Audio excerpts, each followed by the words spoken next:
제가 시간을 좀 줄이고자 오늘 14절부터 읽기는 했지만 매일 성경책을 보시면 오늘 본문은 38장 전체입니다. 그러므로 우리 성도 여러분들은 한편으로는 성경 38장 전체를 좀 보시면서 말씀을 들으실 수 있으면 좋겠습니다. 에스겔 38장은 크게 이 내용을 두 부분으로 나눌 수가 있습니다. 우선 1절부터 16절까지 그리고 17절부터 23절까지 이렇게 두 단락으로 나눌 수가 있는데요. 첫 번째 단락, 그러니까 1절부터 16절에는 마곡이라는 땅에 사는 곡이라고 이름하는 왕을 중심으로 각 이방 나라의 어떤 강성한 군대들이 모여듭니다. 그리고 그 군대들은 서로 힘을 합해서 하나님의 백성 이스라엘을 치러 그 땅으로 올라오게 되죠. 그러나 이 모든 것은 하나님께서 계획하신 것이고 하나님이 친히 당신의 거룩함을 드러내시기 위해서 하나님께서 친주도하신 일이라는 것을 기록하고 있습니다. 또 두 번째 단락인 17절과 23절에는 이제 하나님의 도구로 사용되어서 하나님의 백성을 공격하였던 곡, 그리고 곡과 함께했던 많은 나라들을 이제 하나님께서 친히 심판하시겠다는 예언의 말씀이 기록이 되어 있습니다. 그러니까 38장에는 하나님께서 이 땅에 세상의 어떤 권세자들을 일으키셔서 하나님의 백성을 공격하시겠다는 내용, 그리고 그 하나님의 백성을 공격한 이방 나라들을 하나님이 친히 이제 심판하시겠다는 두 내용으로 기록이 되어 있는 것이죠. 근데 이 두 단락이 서로 다른 이야기들을 하고 있지만 결국 이 두 내용이 궁극적으로 지향하는 바는 같습니다. 자, 각 단락의 마지막 절인 16절과 23절을 보시면 명확하게 이 사실을 알 수 있는데요. 자, 16절을 보면 이는 내가 너로 말미암아 이방 사람의 눈 앞에서 내 거룩함을 나타내어 그들이 다 나를 알게 하려 함이라 기록되어 있고요. 23절도 거의 비슷합니다. 이같이 내가 여러 나라의 눈에 내 위대함과 내 거룩함을 나타내어 나를 알게 하리니 내가 여호와인 줄을 그들이 알게 하리라. 그러니까 하나님께서 이방의 나라들을 일으켜서 당신의 백성들을 이렇게 치게 하신 것, 그리고 그 당신의 백성들을 친 그 이방의 백성들을 하나님이 치신 것, 이 두 가지는 동일한 하나의 목적을 지향하는데 그 동일한 하나의 목적은 하나님께서 자기 자신을 온 백성을 향해 계시함으로써 온 세상 사람들이 다 하나님의 위대함과 거룩하심을 깨닫고 하나님이 이런 분이시구나, 하나님이 살아계시는구나, 정말 하나님이 이 땅을 통치하시는구나 라는 사실을 세상으로 하여금 깨닫게 하기 위해서 하나님께서 일으키신 일이라는 것입니다. 그러면 우리는 여기서 이제 이런 질문을 할 수 있죠. 자, 세상의 강경한 나라들, 강성한 나라들, 힘 있는 나라들이 하나님의 백성을 공격하는 것, 과연 이것이 하나님의 거룩하심을 드러내는 일인가? 하나님을 그냥 거룩하심을 드러내는 일과 이방의 나라들이 하나님의 백성을 공격하는 것이 무슨 상관이 있을까? 또 하나님의 백성을 공격한 이방 나라를 하나님이 심판하시는 것이 과연 하나님의 거룩하심을 드러내는 것과 연관이 있나? 하나님이 이방 백성을 공격하시면 그것으로 인해서 정말 하나님의 거룩하심이 이 땅에 드러나고 이 땅에 사는 모든 사람들이 다 하나님을 알게 되나? 하는 질문을 우리가 할 수 있죠. 오늘 말씀은 이 질문에 대한 답을 찾아보려고 하는 것입니다.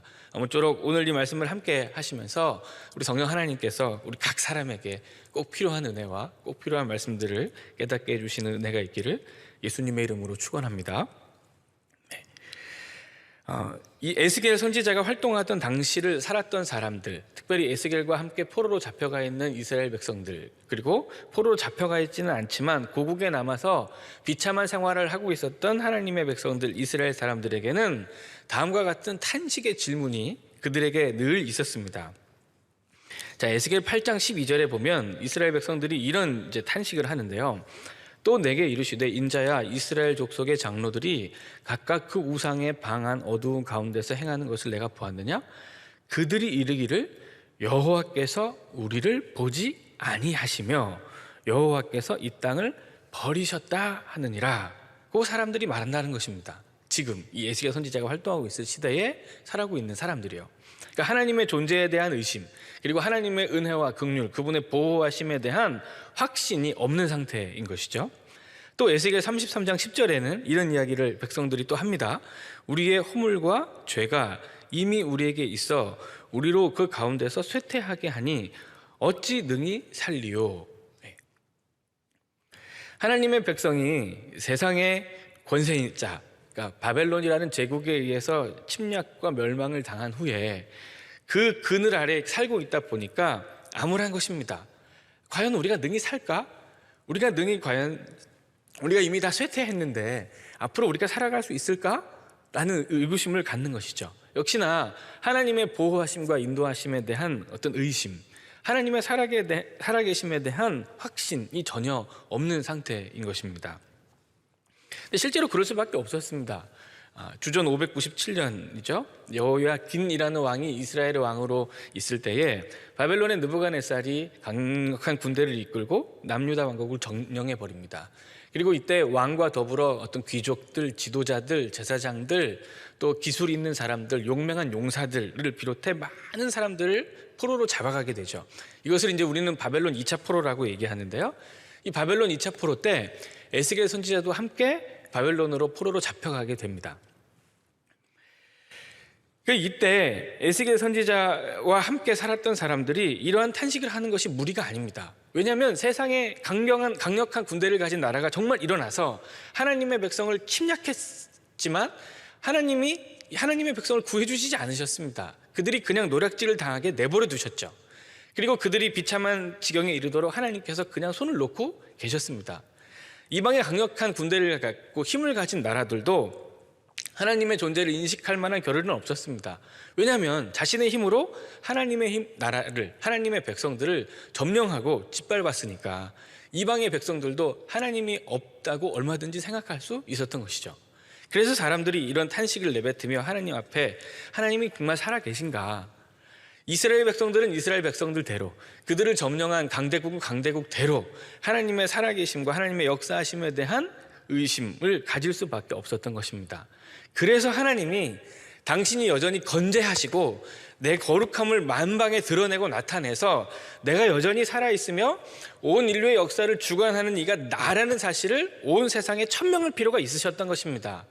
그래서 그 방법으로 하나님이 강성한 나라를 들어서 이스라엘 백성을 치게 하신 것이고, 또 이제는 이스라엘 백성을 친 그 나라를 하나님께서 심판하시려고 했던 것이죠.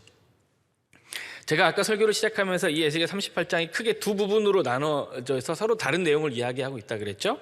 이 두 내용이 바로 하나님께서 이 백성들, 이 사람들이 가지고 있었던 하나님 존재에 대한 회의에 대해 답을 하시기 위해서 하나님께서 친히 일으키신 방법이라는 것입니다. 자, 에스겔 38장에 등장하는 곡이라는 왕이 다스리는 마곡, 이 내용이 이제 38장 2절에 기록이 잘 되어 있습니다. 이 땅, 이 나라, 그리고 이 왕이 어떤 사람이고 어떤 나라인지는 역사적으로 정확하게 증명되고 설명된 바는 없습니다. 아무튼 이 곡 그리고 마곡과 함께 여러 나라들이 같이 힘을 모으고 있죠. 3절, 4절에 보시면 여러 나라의 이름들이 계속 언급됩니다.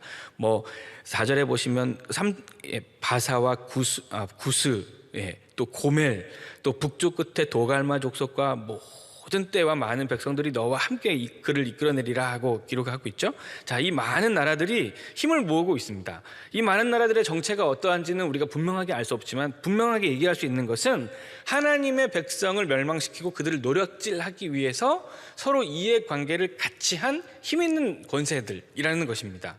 자, 이들이 이제 하나님의 백성을 침략하기 위해서 준비를 합니다. 하나님의 백성은, 자, 11절을 보시면 그들이 말하기를 내가 평원의 고을들로 올라가리라. 성벽도 없고 문이나 빗장이 없어도 염려 없이 다 평안히 거주하는 백성에 나가서 물건을 겁탈하며 노력하리라고 말합니다. 자, 이스라엘 백성들은 평원의 고을입니다. 이들은 담이나 성곽을 쌓지 않고 살아갑니다. 왜냐하면 하나님이 지키시기 때문에 그렇죠. 성곽 같은 것들을 쌓고 살 필요가 없습니다. 그러니까 하나님을 알지 못하는 이방 백성들은 오히려 수월하게 이들을 공격할 수 있었던 것입니다. 그리고 이들을 노략질하기 위해서 힘을 모았던 것이죠. 쉽게 뺏을 수 있으니까요. 그러나 이 일은 하나님이 이방 사람 앞에서 당신의 거룩함을 나타내어 세상으로 하여금 하나님을 알게 하시기 위한 하나님의 전략이었습니다. 그러면 하나님의 백성이 이런 강성한 나라들의 침략을 받는 것이 진짜 하나님을 드러내는 일인가? 오히려 하나님의 없음을 증명하는 일이 아닌가 하고 질문할 수 있지만 아닙니다.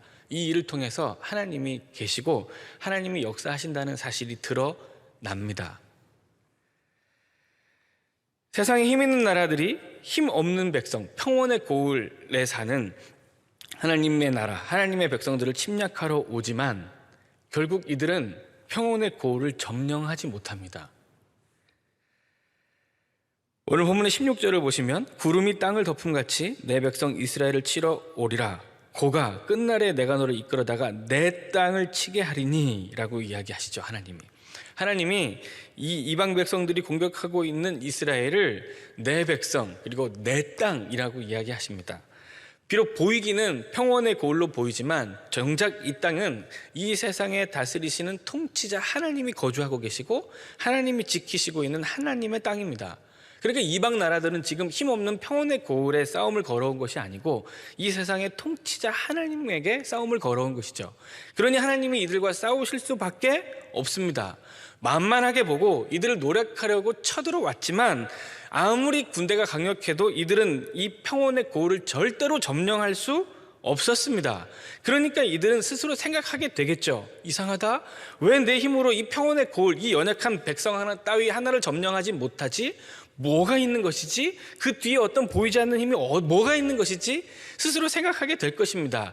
바로 그 보이지 않는 힘이 하나님이시죠. 또 힘센 이방 나라들에게 공격을 당한 이스라엘 백성들도 마찬가지로 하나님의 존재를 깨닫게 될 것입니다. 자신들은 평온의 고을에 살았습니다. 아무 어떤 울타리 하나도 치고 살지 않았고 성곽 하나도 올리지 않았습니다. 그런데 이 세상의 모든 힘 있는 군대들이 다 연합해서 자신을 공격해 옵니다. 이 군대를 어떻게 당해내죠? 그저 두려울 뿐이고 겁날 뿐입니다. 그런데 희한하게도 이 힘 있는 나라들이 힘을 모았지만 평온의 고을에 사는 자신들을 이기지를 못합니다. 이 광경을 보며 이 평온의 고을에 사는 하나님의 백성들은 그럼 어떤 생각을 하겠습니까? 우리 힘으로는 절대 저들을 대적할 수 없는데 희한하게 저들이 우리를 이기지 못하네? 이 보이지 않는 힘은 뭐지? 하나님의 존재를 인식하게 되고 하나님이 우리 땅을 붙들고 계시다는 사실을 그들은 깨닫게 되는 것입니다. 또 하나님은 내 땅 내 백성을 공격한 마곡 그리고 이방 나라들을 직접 심판하시게 될 겁니다. 아주 혹독하게 대적하시고 참혹하게 그들을 짓밟으시죠. 그 내용이 17절부터 22절에 잘 기록이 되어 있습니다. 하나님은 분노를 발하실 것입니다. 그 결과 이 땅에 큰 지진이 날 것이고요, 전염병이 돌 것이고 큰 우박과 유황이 하늘에서 불같이 막 떨어지게 될 것입니다. 이것은 하나님께서 하나님의 백성을 공격한 강력한 군대를 가진 것을 자랑하는 세상 권세자들을 심판하시는 것이죠. 제 아무리 강한 군대가 힘을 모아서 쳐들어왔다고 한들 하늘에서 불로 우박이 떨어지고 유황이 떨어지는데 어디에서 어떻게 피하겠습니까? 큰 지진이 나서 자신들을 삼키는데 어디로 피하며 어디로 숨겠습니까? 전염병이 돌고 말로 할 수 없는 희한한 일들이 하늘에서 벌어지는데 이 땅에 강력한 군대를 가졌다고 해도 어떻게 하늘의 권세를 대적하겠습니까? 속수무책으로 짓밟힐 뿐입니다. 그러므로 이들은 하늘에서 떨어지는 큰 우박을 바라보고 또 큰 지진이 나는 것들을 보고 이 땅에 창궐하는 전염병으로 인해 자신들이 족족 죽어나가는 것을 보면서 감히 자신의 힘으로 대적할 수 없는 하나님, 마치 하나님이 없던 것처럼 자기 힘을 자랑하며 살아왔으나 그러나 결코 간과할 수 없는 하나님의 존재를 인식하게 될 것입니다. 하나님이 살아계시며 하나님이 통치하시며 하나님 앞에 자신들은 아무것도 아니라는 사실을 알게 되는 것이죠. 그러므로 포로로 잡혀가서 비참한 세월을 살며 과연 하나님이 우리를 지키시기는 하는 걸까? 과연 하나님의 은혜로 우리 민족이 다시 회복될 수는 있을까? 라고 의심하는 이스라엘 백성들에게도, 그리고 그 이스라엘을 점령하고 떵떵거리며 자신의 힘과 군대를 자랑하는 바벨론을 비롯한 모든 이방 나라에도 하나님은 당신의 살아계심을 증명하신 것입니다.